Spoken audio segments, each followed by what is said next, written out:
Good morning students, online classes में आपका स्वागत है। लास्ट क्लास में अपन ने एमीन बनाने की विधियां हैं वो कंप्लीट की थी और आज अपन स्टार्ट करेंगे एमीनों के भौतिक गुण।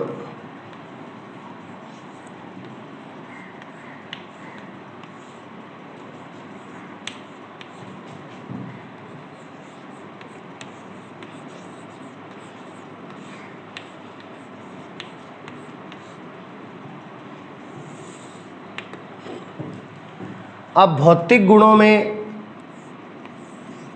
सबसे पहले अपन बताते हैं भौतिक अवस्था के बारे में।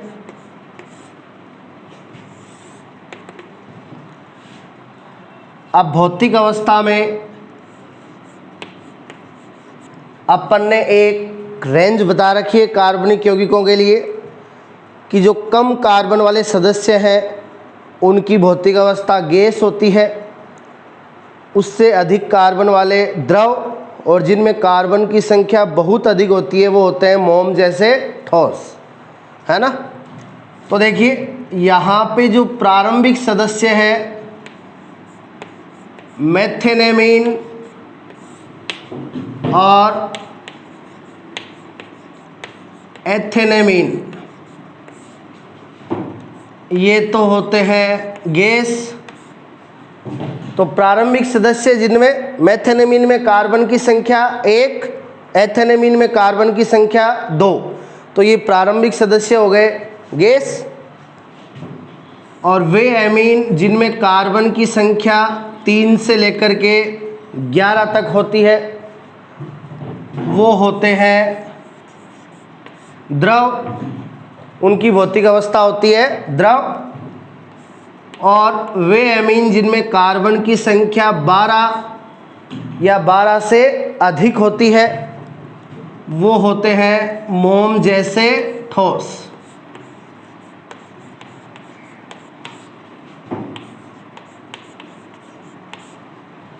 ठीक है।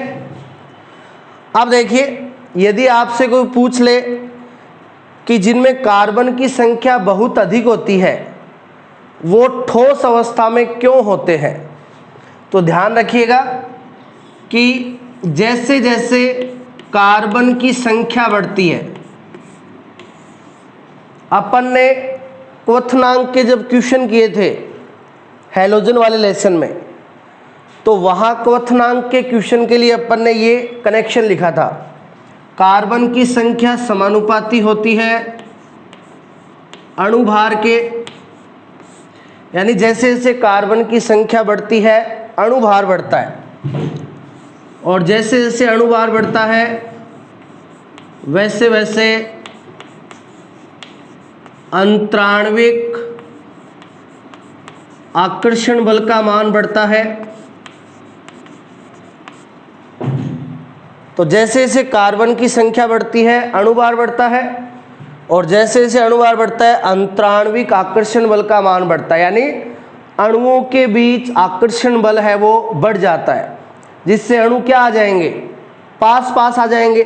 और अणु पास पास कौन सी भौतिक अवस्था में होते हैं, ठोस में, है ना।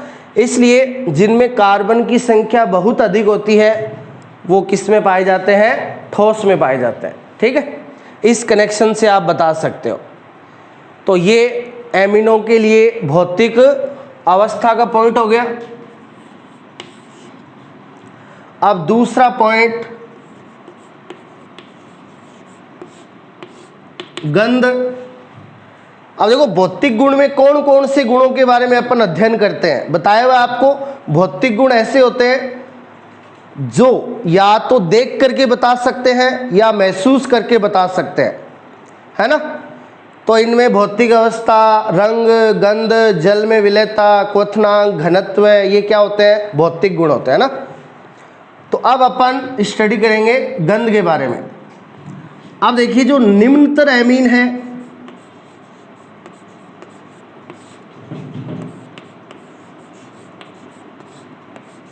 निम्नतर एमीन में अमोनिया के समान गंध आती है,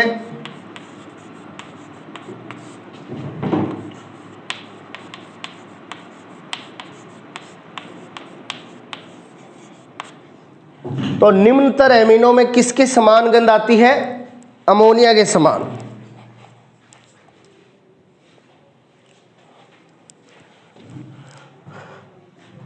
अपन ने जब एमीन स्टार्ट किया था तो बताया था एमीन है वो किसके व्युत्पन्न होते हैं? एमीन अमोनिया के व्युत्पन्न होते हैं, है ना। तो निम्नतर एमीन है उनमें तो अमोनिया के समान गंध आती है, जबकि उच्चतर एमीन जो होते हैं जिनमें कार्बन की संख्या अधिक होती है उनमें मछली के समान गंध आती है। मछली, मत्स्य।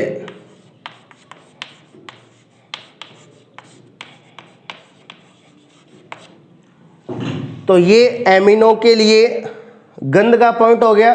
ध्यान रहे एमीन अमोनिया के व्युत्पन्न होते हैं, इसलिए निम्नतर एमीन में अमोनिया के समान गंध आती है और जबकि उच्चतर एमीन में मछली या मत्स्य के समान गंध आती है। तो यदि ऐसे क्वेश्चन पूछा जाता है किन कार्बनिक यौगिकों में मछली के समान गंध आती है, तो अपन कहेंगे उच्चतर एमिनो में।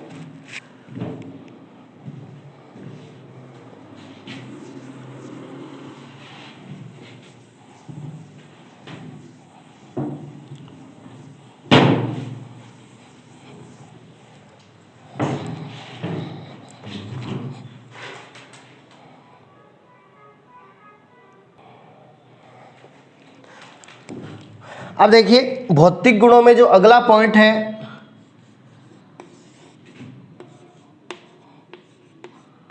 रंग। रंग, कलर।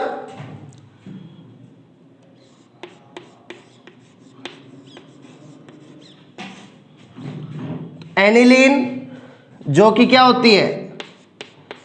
Aromatic amine.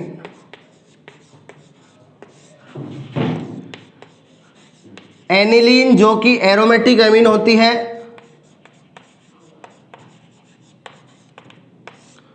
सामान्यतः रंगहीन होती है,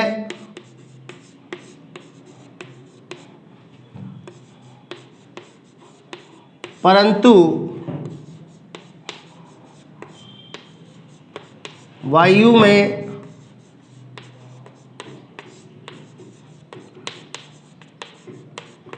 खुला छोड़ने पर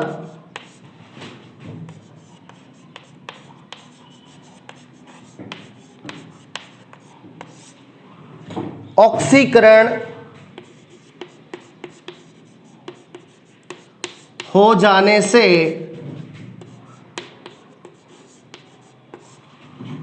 रंगीन हो जाती है। तो रंग में अपन को एरोमेटिक एमीन एनिलीन को लेकर चलना है। इसका क्वेश्चन बनता है कि एनिलीन सामान्यतः रंगहीन होती है, कलरलेस होती है, लेकिन वायु में खुला छोड़ने पर इसका ऑक्सीकरण हो जाता है और वो क्या हो जाती है? रंगीन हो जाती है। अगला भौतिक गुण जल में विलेयता।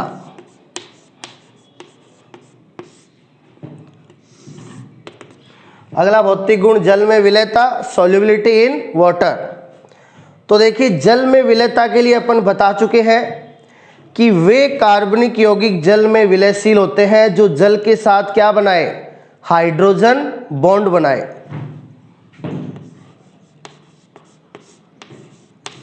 जल के साथ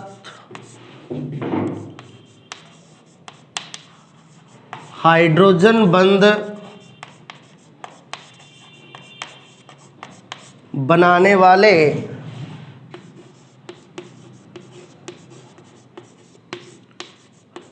कार्बनिक यौगिक जल में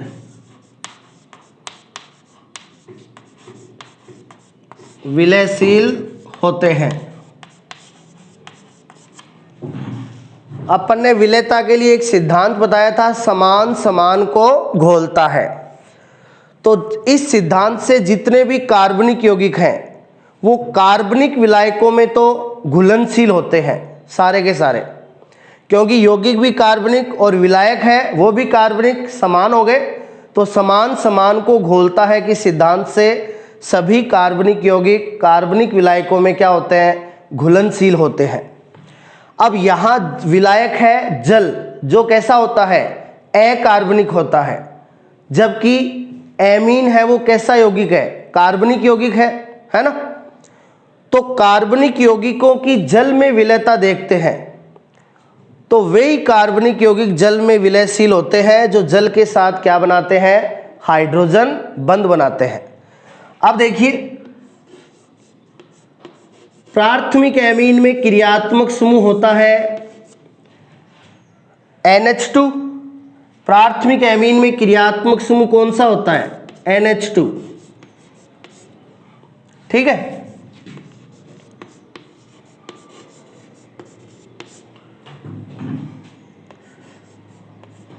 द्वितीयक एमीन में क्रियात्मक समूह होता है NH,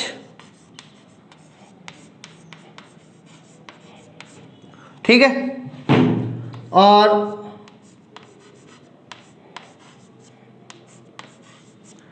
तृतीयक एमीन में क्रियात्मक समूह होता है N। तो ये तीनों एमिनों के क्या है, क्रियात्मक समूह है।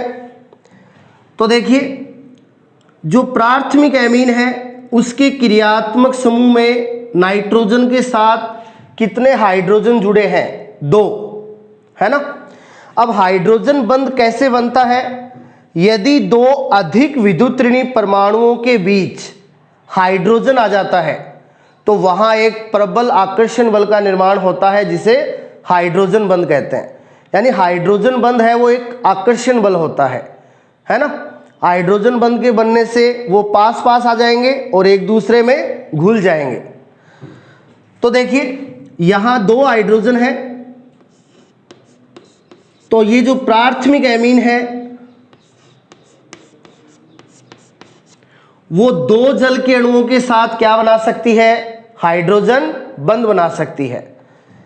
अब देखो, ये जल का अणु, ये भी जल का अणु, ये प्राथमिक एमीन का नाइट्रोजन और ये जल का ऑक्सीजन, दोनों की विद्युत ऋणता हाइड्रोजन से बहुत ज़्यादा होती है।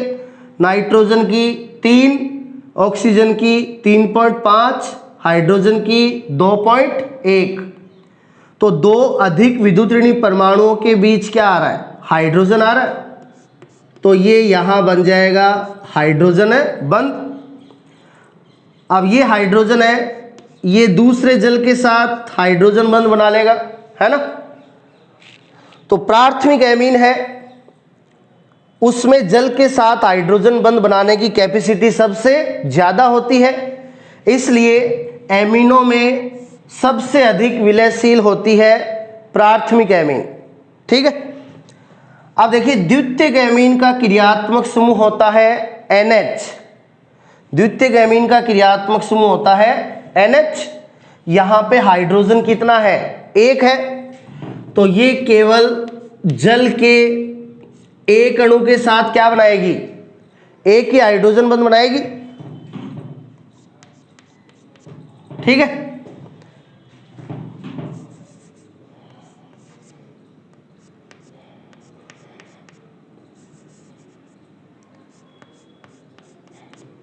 तो इस प्रकार द्वितीयक एमीन जल के साथ एक हाइड्रोजन बंध का निर्माण करेगी, क्योंकि इसके क्रियात्मक समूह में एक हाइड्रोजन होता है। तो प्राथमिक एमीन के बाद जल में विलयता किसकी ज्यादा, द्वितीयक एमीन की। अब देखिए तृतीयक एमीन। अब तृतीयक एमीन में नाइट्रोजन के साथ हाइड्रोजन नहीं होता, ठीक है। अब ये जल के साथ हाइड्रोजन बंध तो बनाएगा, तृतीयक एमीन जल के साथ हाइड्रोजन बंध तो बनाएगा, लेकिन तृतीयक एमीन जो जल के साथ हाइड्रोजन बंध बनाएगा उसमें हाइड्रोजन किसका भाग लेगा, जल का भाग लेगा। हाइड्रोजन बंध तो बन जाएगा कैसे, ये एमीन का नाइट्रोजन ये जल का ऑक्सीजन, दोनों अधिक विद्युत ऋणी परमाणुओं के बीच जल का क्या आ रहा है, हाइड्रोजन आ रहा है। तो हाइड्रोजन बंध तो बन जाएगा, लेकिन इस हाइड्रोजन बंध में हाइड्रोजन किसका भाग ले रहा है, जल का भाग ले रहा है। जबकि इन दोनों ने जो जल के साथ हाइड्रोजन बंध बनाए थे, इनमें इनके स्वयं का हाइड्रोजन भाग लेता है। ठीक है। अब प्राथमिक एमीन में 2 हाइड्रोजन थे, तो यहां हाइड्रोजन बंध सबसे ज्यादा बनेगा, तो प्राथमिक एमीन सबसे अधिक विलयशील हो गई जल में। द्वितीयक एमीन में क्रियात्मक समूह में 1 हाइड्रोजन होता है, खुद का है, फिर इसकी हो गई। अब इसमें क्रियात्मक समूह में हाइड्रोजन नहीं है। ठीक है। यहां जो हाइड्रोजन बंध बनेगा वो इसमें जल का हाइड्रोजन भाग लेगा। तो ये जो हाइड्रोजन बंध है तृतीयक एमीन वाला, ये इनमें सबसे दुर्बल होगा। तो तृतीयक एमीन की विलयशीलता इनमें सबसे कम होगी। ठीक है। तो ये इनकी जल में विलयशीलता का क्रम है। ठीक है।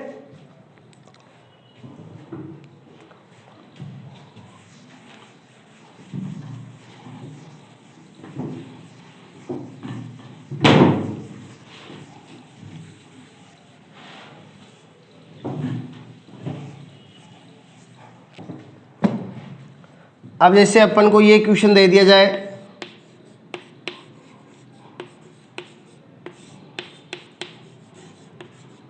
निम्नतर एमीन जल में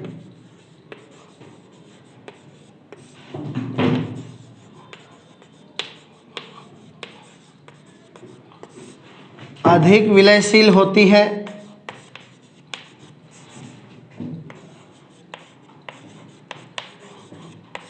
जबकि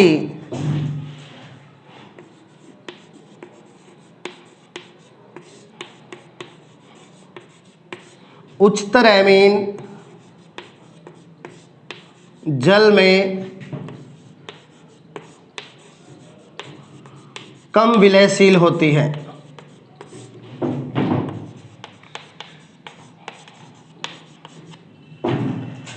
ये अपने पास क्वेश्चन दे दिया जाए। ठीक है। तो देखिए, कार्बनिक यौगिकों में जो हाइड्रोकार्बन भाग है,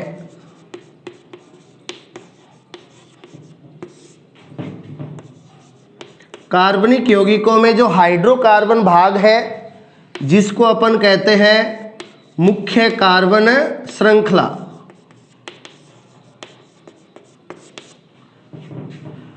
वो हाइड्रोकार्बन भाग क्या होता है, जल विरोधी होता है। तो कार्बनिक यौगिकों में जो हाइड्रोकार्बन भाग है मुख्य कार्बन श्रृंखला, मुख्य कार्बन श्रृंखला केवल 2 ही परमाणुओं की बनी होती है, कार्बन और हाइड्रोजन की, तो उसे अपन कहते हैं हाइड्रोकार्बन भाग। तो हाइड्रोकार्बन भाग क्या होता है, जल विरोधी होता है। ठीक है। यानी ये जल से दूर भागता है। तो यदि कार्बनिक यौगिक में हाइड्रोकार्बन भाग बड़ा होगा तो उस कार्बनिक यौगिक की जल में विलेयता कम होगी, क्योंकि हाइड्रोकार्बन भाग क्या होता है, जल विरोधी होता है। और जहां हाइड्रोकार्बन भाग छोटा होगा तो जल विरोधी भाग कम होने से जल में विलेयता अधिक होगी। ठीक है। तो देखिए,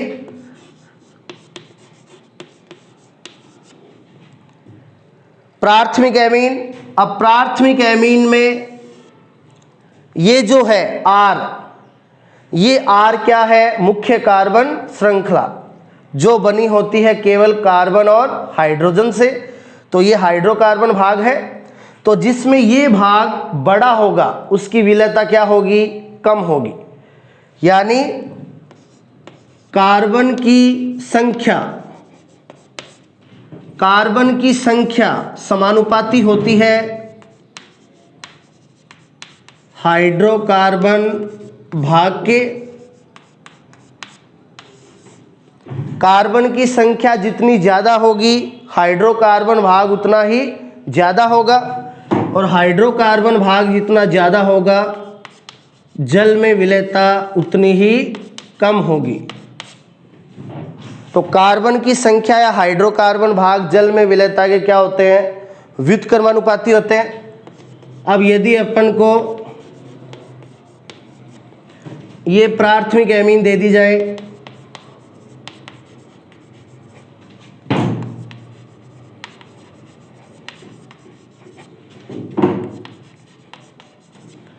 ये प्राथमिक एमीन दे दे अपन को मेथेनेमीन, एथेनेमीन, प्रोपेनेमीन, तो इसमें हाइड्रोकार्बन भाग सबसे छोटा है, तो जल विरोधी भाग सबसे छोटा है, इसलिए इसकी जल में विलेयता सबसे अधिक होगी।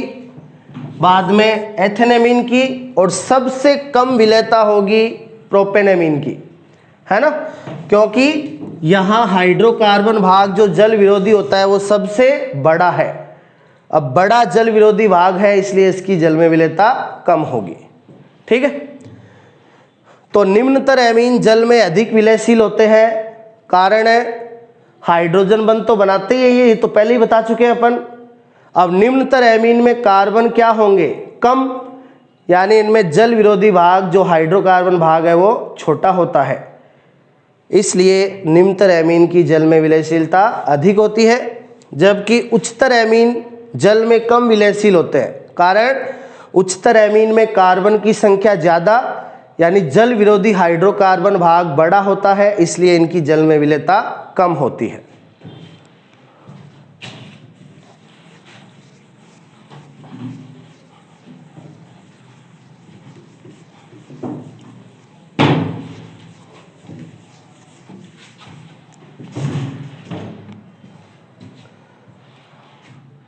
अब देखिए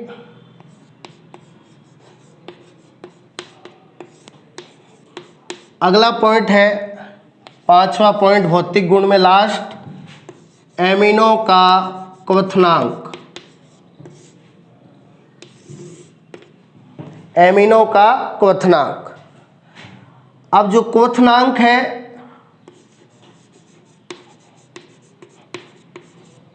अपन बता चुके हैं। क्वथनांक क्या होता है? ताप होता है, जो द्रव को किस में बदलता है? गैस में।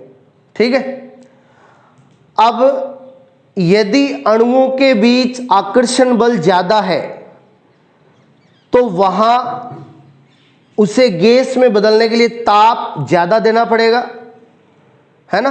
और यदि आकर्षण बल कम है तो उसे गैस में बदलने के लिए ताप कम देना पड़ेगा। यानी क्वथनांक है वो डिपेंड करता है अणुओं के बीच आकर्षण बल पे। यदि अणुओं के बीच आकर्षण बल अधिक होता है तो क्वथनांक का मान भी अधिक होता है, और यदि अणुओं के बीच आकर्षण बल कम होता है तो क्वथनांक का मान भी कम होता है। तो क्वथनांक है वो समानुपाती होता है अंतराण्विक आकर्षण बल के।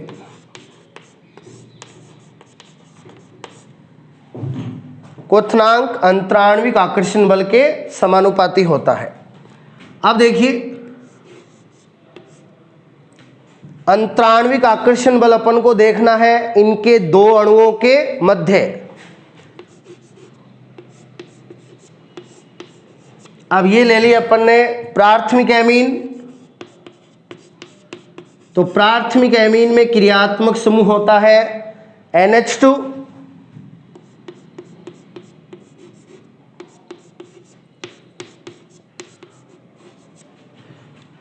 तो प्राथमिक एमीन का एक अणु है वो अपने अन्य दो अणुओं के साथ क्या बना सकता है? हाइड्रोजन बंध बना सकता है। क्यों?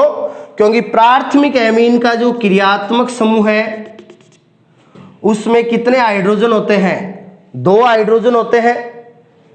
तो ये इस प्राथमिक एमीन का नाइट्रोजन और ये दूसरे प्राथमिक एमीन का नाइट्रोजन, दोनों के बीच क्या आ रहा है? हाइड्रोजन आ रहा है। तो 2 अधिक विद्युत ऋणी नाइट्रोजन के बीच हाइड्रोजन आ रहा है, तो ये बन जाएगा हाइड्रोजन बॉन्ड। ठीक है, इसी प्रकार ये वाला हाइड्रोजन है, ये दूसरे प्राथमिक एमीन के अणु के साथ बना लेगा हाइड्रोजन बॉन्ड।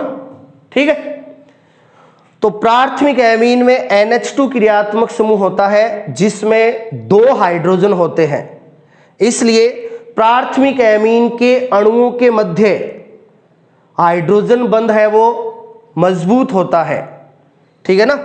इसलिए प्राथमिक एमीन है उनके अणुओं के बीच अंतराण्विक आकर्षण बल सबसे ज्यादा होता है। तो प्राथमिक एमीन में अंतराण्विक आकर्षण सर्वाधिक, ठीक है। अब द्वितीयक एमीन है, इनमें क्रियात्मक समूह होता है NH। कितना हाइड्रोजन है इसके क्रियात्मक समूह में? 1। तो ये अन्य कितने द्वितीयक एमीन के साथ हाइड्रोजन बंध बना सकता है? केवल 1। ये इस द्वितीयक एमीन का नाइट्रोजन और ये इस द्वितीयक एमीन का नाइट्रोजन, दोनों के बीच क्या आ रहा है? हाइड्रोजन। तो ये बन गया H बॉन्ड। तो यहां तो देखिए एक प्राथमिक एमीन ने अन्य कितने प्राथमिक एमीन के साथ हाइड्रोजन बॉन्ड बनाया? तो और द्वितीयक एमीन है वो उसने अन्य एक द्वितीयक एमीन के साथ हाइड्रोजन बंध बनाया है, ठीक है। अब अपन देखेंगे तृतीयक एमीन।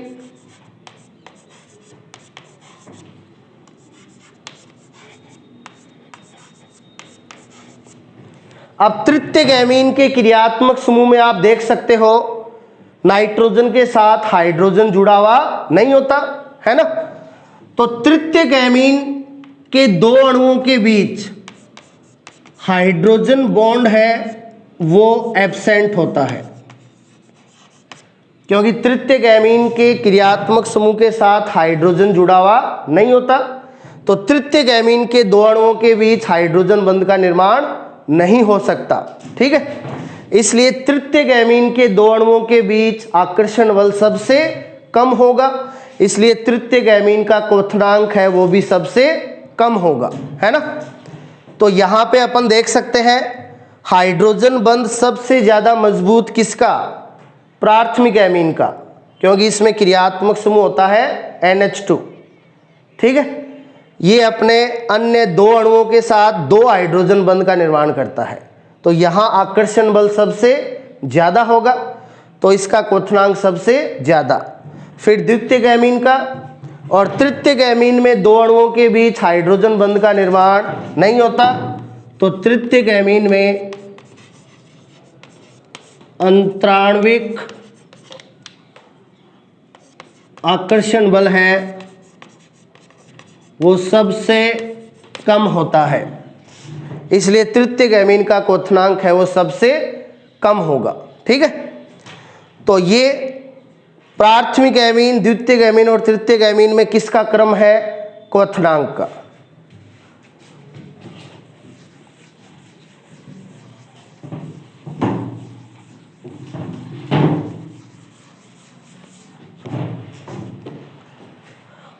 अब इनके आपस में सदस्यों की बात की जाए तो अपना ये पहले बताया हुआ है, जैसे जैसे कार्बन की संख्या बढ़ती है अणुभार का मान बढ़ता है, और अणुभार बढ़ने से अंतराण्विक आकर्षण बल का मान बढ़ता है, और अंतराण्विक आकर्षण बल का मान बढ़ने से क्वथनांक का मान है वो बढ़ता है। तो इस कनेक्शन से जिस एमीन में कार्बन की संख्या ज़्यादा होगी उसका क्वथनांक क्या होगा? ज़्यादा होगा। अभी जल में विलेयता का कनेक्शन देखा था, जल में विलेयता कार्बन की संख्या के क्या थी? व्युत्क्रमानुपाती थी। जिसमें कार्बन ज़्यादा उसमें जल विरोधी हाइड्रोकार्बन भाग ज़्यादा, इसलिए जल में विलेयता कम। जबकि कार्बन की संख्या क्वथनांक के क्या होती है? समानुपाती। कार्बन की संख्या ज़्यादा होगी तो अणुभार ज़्यादा होगा, अणुभार ज़्यादा होगा तो अंतराण्विक आकर्षण बल ज़्यादा होगा, अंतराण्विक आकर्षण बल ज़्यादा होगा तो क्वथनांक का मान भी ज़्यादा होगा। तो ये यदि अपन कुछ प्राथमिक एमीन लेते हैं,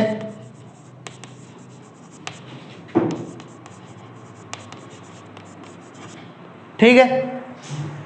तो इसमें कार्बन की संख्या सबसे ज़्यादा है तो इसका अणुभार सबसे ज़्यादा होगा, तो इसके अणुओं के बीच अंतराण्विक आकर्षण बल है वो भी ज़्यादा होगा, तो इसके क्वथनांक का मान सबसे ज़्यादा, जबकि मेथेनेमीन के क्वथनांक का मान सबसे कम।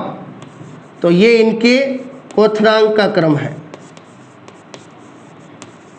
जबकि अभी अपन ने देखा था इनकी जल में विलयता का क्रम है वो इससे उल्टा था, है ना। तो ये एमिनो के क्या हो गए, भौतिक गुण हो गए, ठीक है।